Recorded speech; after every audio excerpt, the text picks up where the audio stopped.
Bismillahirrahmanirrahim. Alhamdulillah. Wassalatu wassalamu ala rasulillah wa ala alihi wa sahbihi wa mawala. Wala haula wala quwata illa billah al-aliyyil azim. Jamaah ngabuburit Masjid Darussalam Tlaga Harum Porong Sidoarjo ingkang dirahmati kalian Allah Subhanahu wa taala. Dalam nerangaken rasa melaksanakan ibadah yang puasa, ibadah puasa dengan tingkatan tertinggi, saumul khawasul khawas, kados siam sing dilampahi para kekasih Allah, al-anbiya wal mursalin, al-auliya, kekasih wali-wali ni Gusti Allah. Puasanya tidak menginginkan pahala surga, di atas tingkatnya orang-orang soleh, saumul khawas, tapi khusus di atasnya khusus. As-saumuli, puasa dilakukan karena ingin bertemu dengan Allah, ingin berjumpa dengan Allah. Kados janda yang dinikahi raja contohnya, karena dasar rindu, cinta, mahabbah, kami baru membawa menuju ke sana. Biar bisa merasakan nanti. Karena seseorang itu bisa menyatakan cinta, sayang, harus apa? Pertama, mengadakan perkenalan, ya. Kenalan, semerap, alamatnya di mana, rumahnya, kemudian ciri-ciri biografinya. Tidak akan timbul rasa cinta yang mendalam tanpa ada PDKT. Kalau bahasa anak muda. Nah, yang kita cintai ini adalah Allah. Makanya diisyaratkan oleh Allah beberapa syarat kita dalam menjalani ibadah untuk bisa diterima, bisa mendapatkan ridhonya. Salah satunya adalah liqa. Liqa itu berjumpa. Liqa itu ketemu. Syarat liqa harus makrifat. Wa ma khalaqtul jinna wal insa illa liya'budun. Yang disebutkan di dalam Al-Quran, dan aku tidak menciptakan yang namanya jin dan manusia melainkan untuk beribadah. Liya'budun berdasarkan penafsiran Ibnu Abbas, kitab Kashful Khafa al-Ajiluni. Ternyata liya'budun itu adalah lima'rifatillah, mengenal Allah, ma'rifat kepada Allah. Maka syarat untuk liqa harus ma'rifat. Ma'rifat nanti akan menuju musyahadah, menyaksikan. Semakin dekat bermuwajjahah, depan, bahkan sampai muraqabah. Bahasa gaulnya ngoten, rangkul-rangkulan. Puncaknya adalah menyatu. Nah, kami kenalkan dulu yang namanya Tuhan kemarin. Prosesnya bahwasanya Allah semula tidak bisa, batin, maha batin, kosong, hampa. Dia mengenalkan diri, mentajalikan diri, dados nur.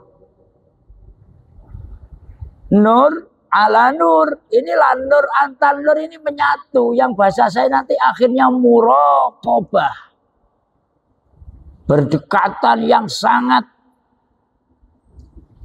Nur setelahnya nur yang qadim, namanya Nur Muhammad. Ini kalau bahasa syariat dikatakan makhluk yang diciptakan pertama kali oleh Allah. Dari Nur Muhammad ini akan menjadi alam semesta. Allahu nurus samawati wal ard. Allah adalah nur. Dari nur inilah akan menjadi langit, bumi, dan segala apa yang ada di dalamnya. Dari mana langit, bumi, dan segala apa yang ada di dalamnya? Nur. Nurnya dinamakan Nur Muhammad. Kapan Nur Muhammad diciptakan oleh Allah? Berdasarkan hadis Jabir kemarin, belum ada Lauh Mahfuz, belum ada kolam, belum ada malakun, malaikat, belum ada jin, termasuk manusia. Sehingga alam jagat raya kita namakan sesuatu, itu kejadian utama permulaannya adalah dari Nur Muhammad. Untuk mengenal Allah, ingin tahu kepada Allah melalui Nur Muhammad. Sudah menjadi alam. Kesempurnaan alam ada pada diri insan. Siapa diri insan? Syafi'i insan, Pak Kasani insan, jenengan kita semua. Tidak usah mencari mengenal Allah melalui Nur Muhammad, mencari kesana kemari dari dirimu sendiri. Untuk itu baca apa yang ada pada diri, telek, membaca dengan mencurahkan anugerah Allah, akal pikiran, menilik dalam, lebih ke dalam. Kemarin sudah saya singgung, diri kita ini unsurnya ada dua. Karena apa? Dua nanti akan ahad. menyatu, tidak bisa dipisahkan, tunggal, esa, tidak ada yang lain, hanya Dia satu-satunya.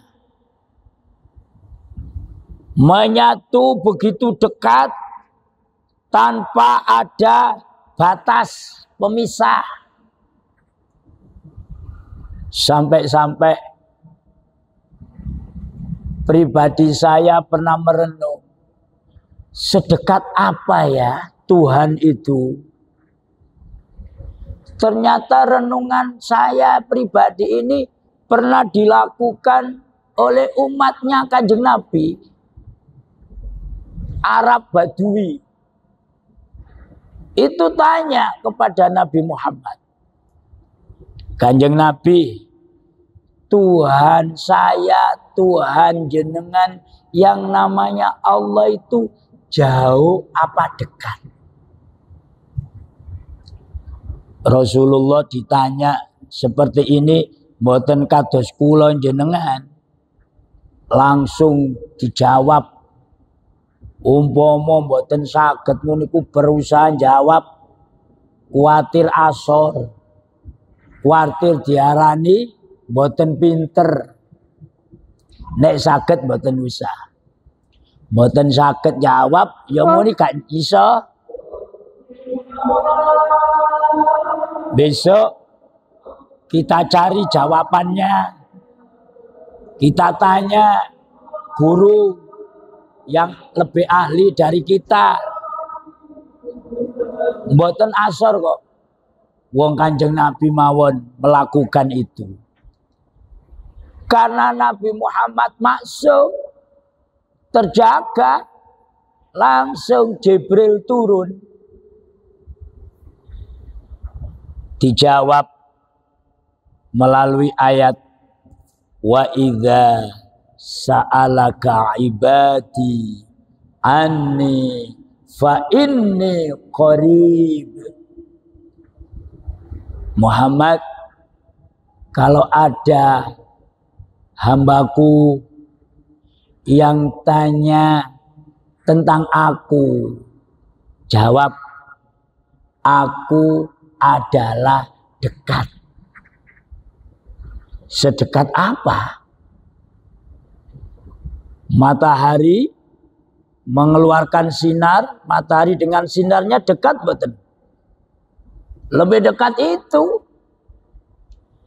Kemarin saya tamsilkan gula dengan manisnya. Campur nih, berdekat, bisa menilai kedekatan gula dengan manis. Allah lebih dari itu. Dalam Al-Quran surat Qaf ayat 16. Wa nahnu aqrabu ilaihi min hablil warid. Wa nahnu, kami, loh, menunjukkan nama dhamir kita, berarti tidak tunggal. Innahu bikulli syai'in muhit. Sesungguhnya Dia Allah menyelimuti, meliputi, gembuli, wis bahasa Jawa nih, kepada sesuatu. Sesuatu banyak. Makanya dikatakan wa nahnu aqrabu, isim tafdil, lebih dekat, ilaihi, kepadanya. Yang akan dimaksud al-insan, manusia, min hablil warid, daripada urat lehernya. Lebih dari itu.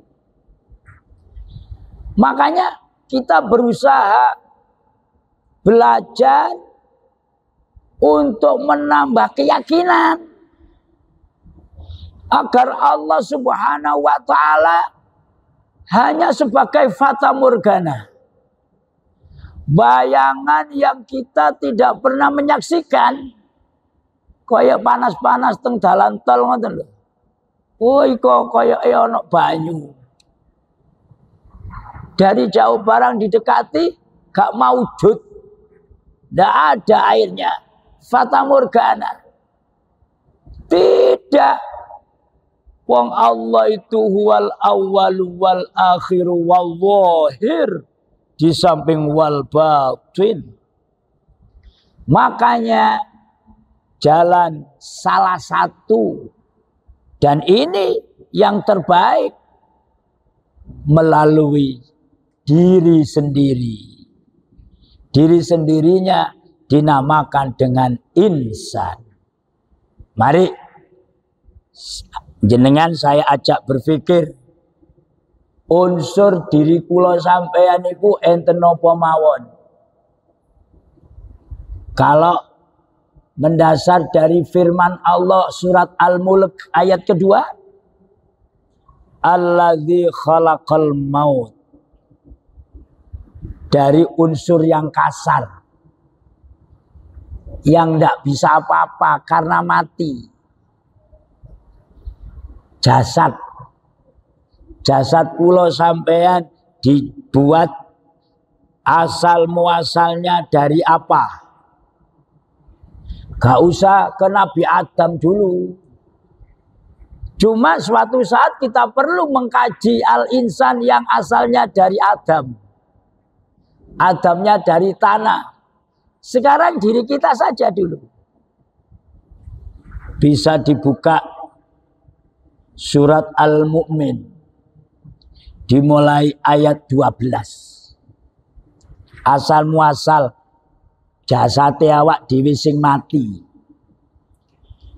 Walaqad khalaqnal insana min sulalatin min tin.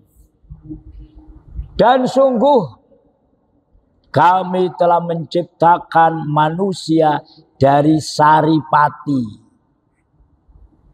Saripatinya tumbuh dari tanah. Cecukulan, tanaman-tanaman. Tanamannya ini nanti dimakan oleh ayah ibu kita, akan menjadi titik bagi tubuh kita, namanya nutfah. Ayat 13.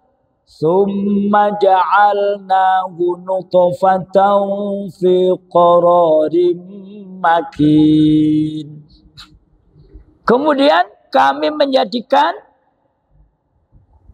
dari saripati itu nutfah, air mani yang disimpan dalam tempat yang kokoh, rahim. Dua sudah.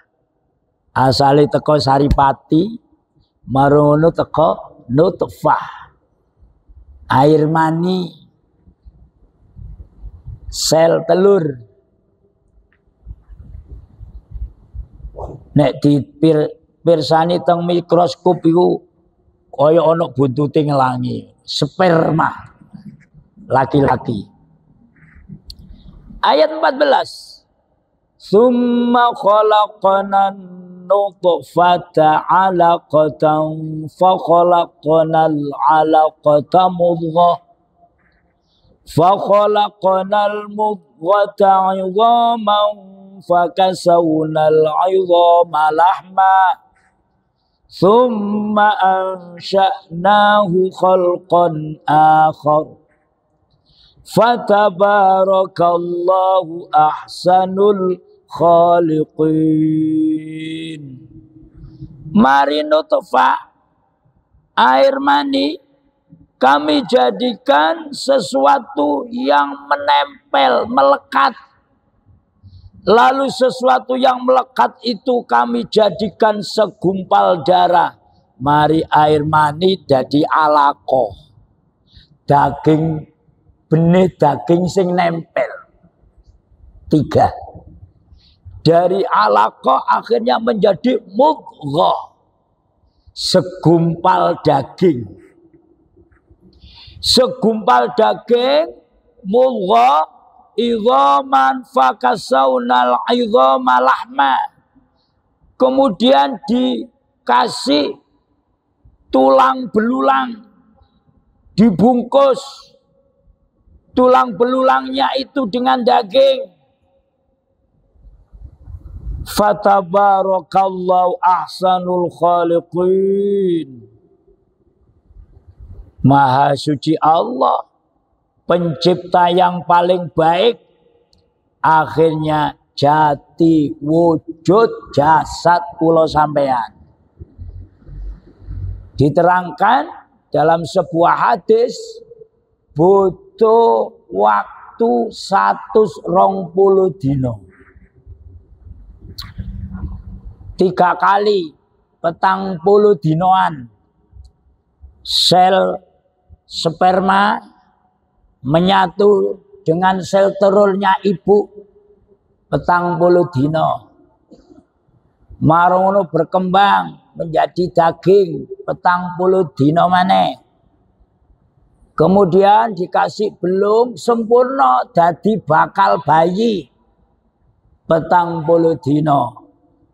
40 dino kali 3 120 dino.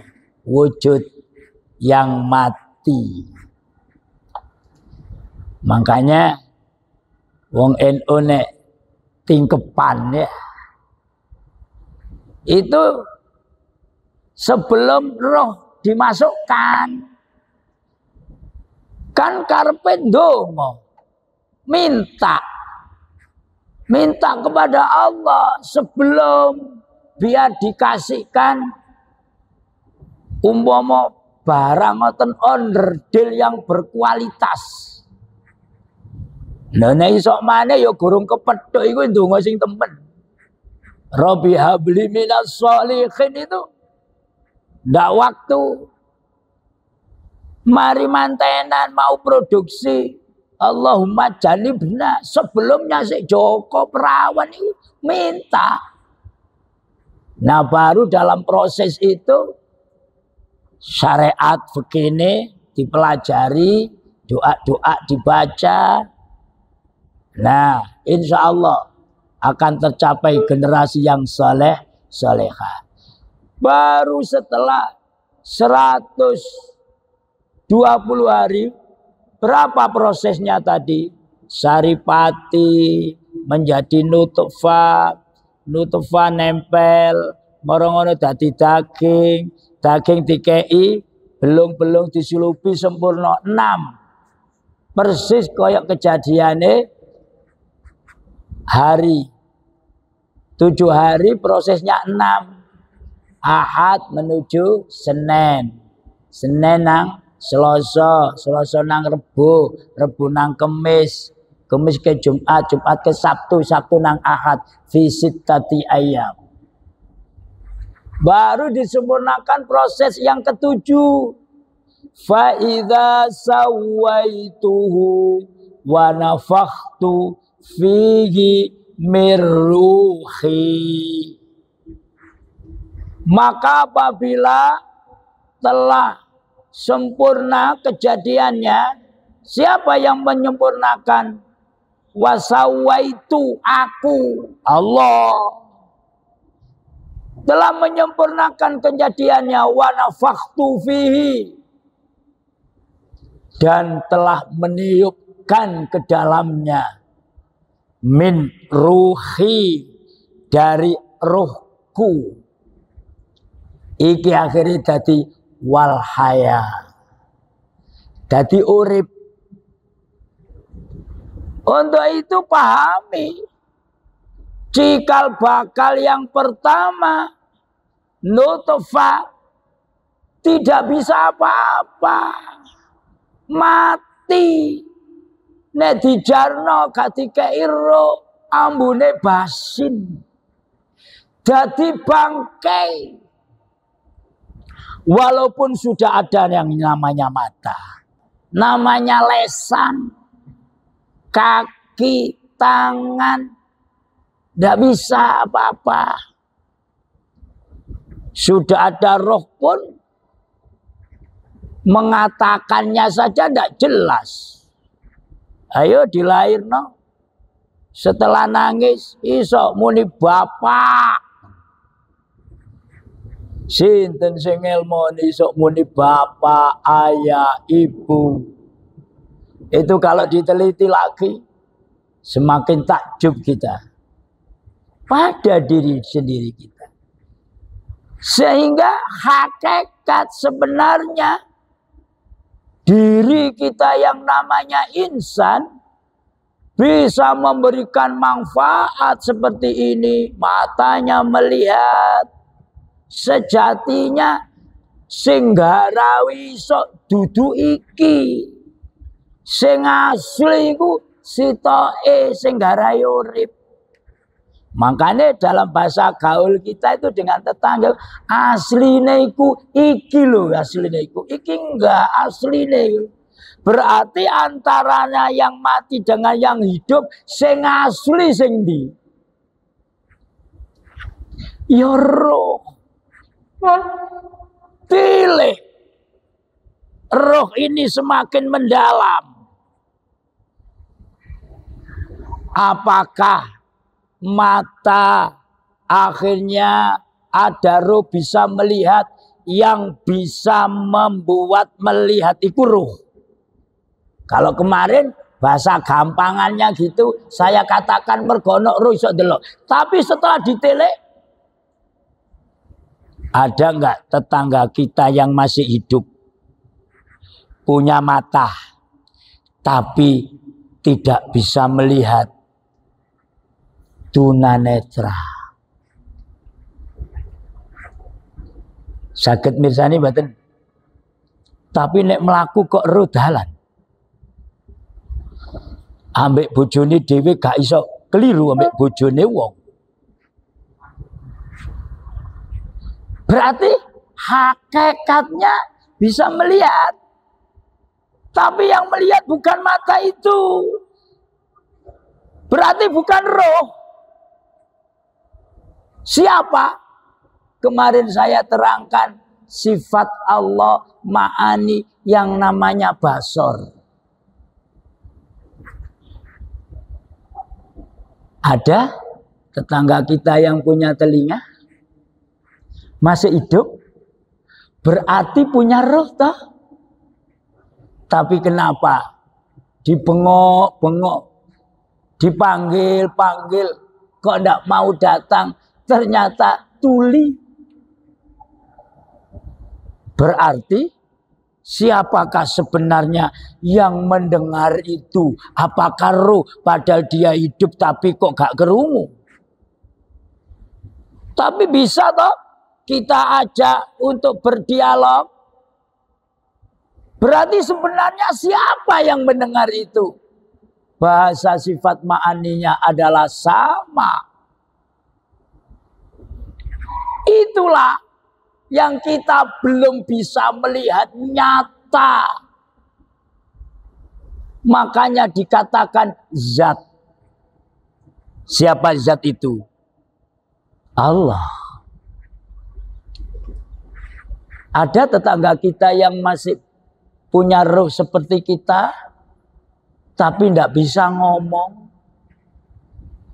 karena tunawicara. Ayo bilang bahwa yang bisa membuat ngomong adalah roh. Nanti kita akan bertuhan kepada roh. Setelah kita teliti lebih mendalam lagi, tapi dia bisa berkomunikasi walaupun tidak punya lesan yang normal. Berarti siapa sebenarnya yang berkata-kata itu? Tilik lebih dalam, pikir. Oh, kalam. Siapa sebenarnya dia? Ada di rahasia kita, bukan? Makanya dikatakan al insanu sirri.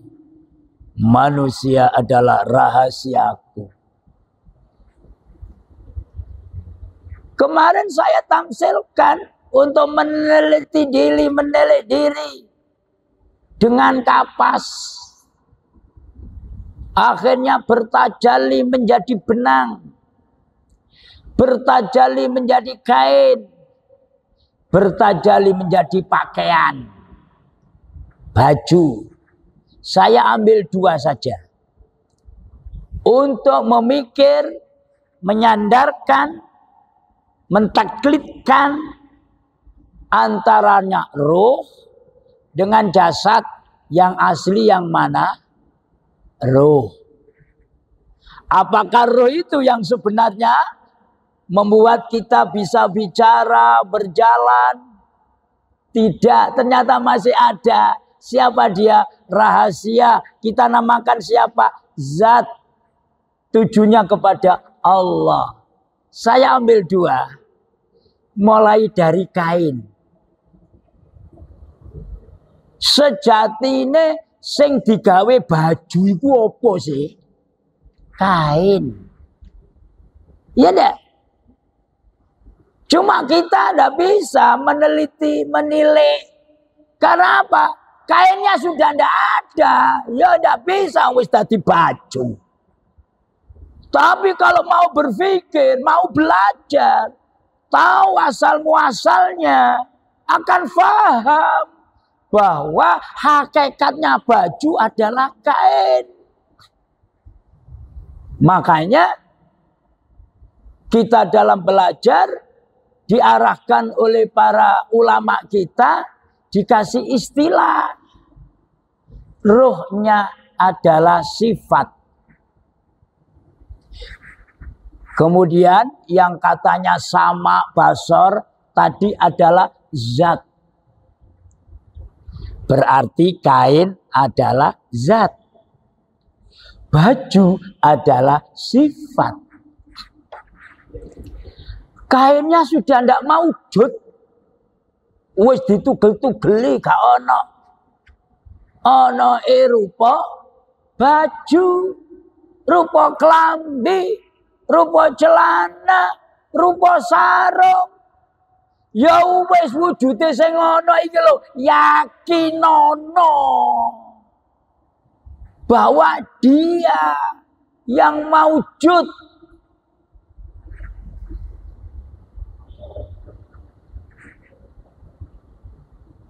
Roh sifat. Dukure tadi zat. Berarti sifat adalah kenyataannya zat. Tanamkan di dalam hati. Asli nih, tapi wis gak iso ono iki, ya wis yakin ono.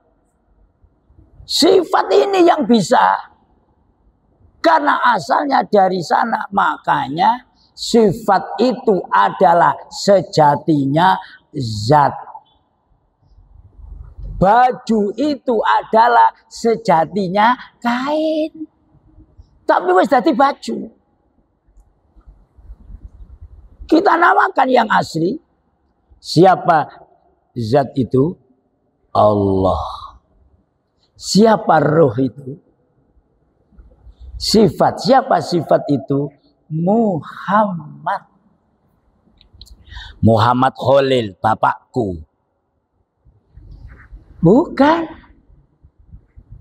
Nur Muhammad.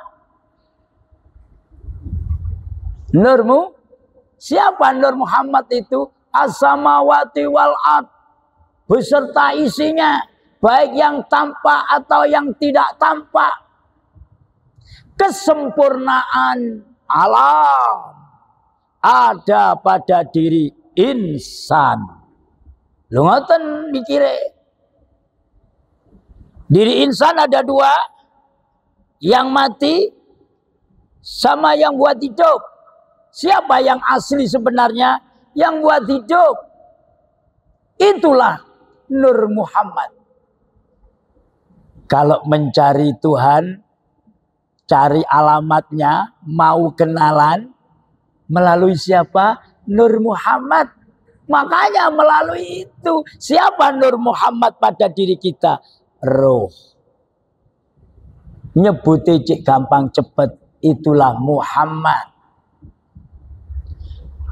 Dengan bahasa agama, Allah adalah zat. Muhammad adalah sifat. Diturunkan lagi nanti kepada jasad yang ngontak-ngontak, sing wingi nggarai dosa kabeh jenenge hati, itu adalah asma. Hati nanti perintah kepada batang tubuh namanya af'al. Ganti nama lain. Allah yang asli mentajalikan diri menjadi Nur Muhammad. Nur Muhammad menjadi apa? Alam jagat raya. Itulah wujudnya yang asli. Siapa yang asli? Allah, berarti wujudullah. Siapa yang asli? Allah. Hakikat yang asli itu Allah. Berarti alam semesta sesuatu ini hakikatullah. Allahnya batin, sulit dilihat, tapi ada yang bisa dilihat. Apa? Alam ainullah.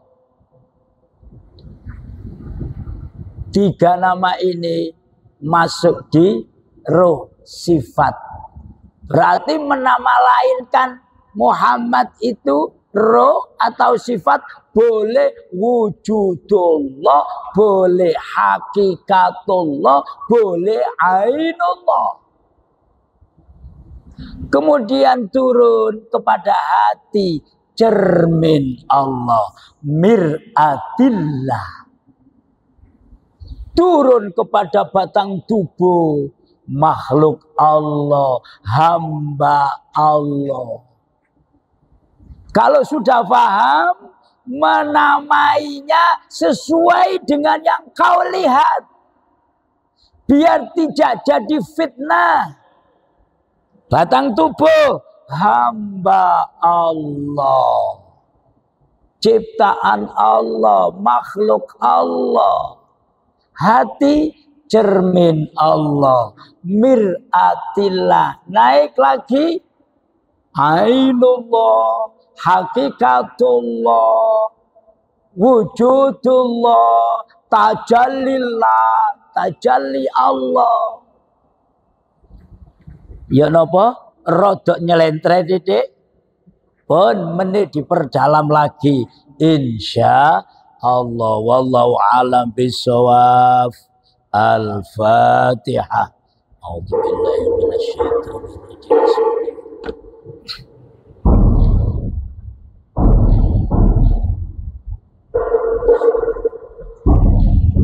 Bismillahirrahmanirrahim. Allahumma inni astaudi'uka ma 'allamtanihi fardudhu ilayya inda hajati ilaihi wala tunsinihi ya rabbal alamin. Assalamualaikum warahmatullahi wabarakatuh.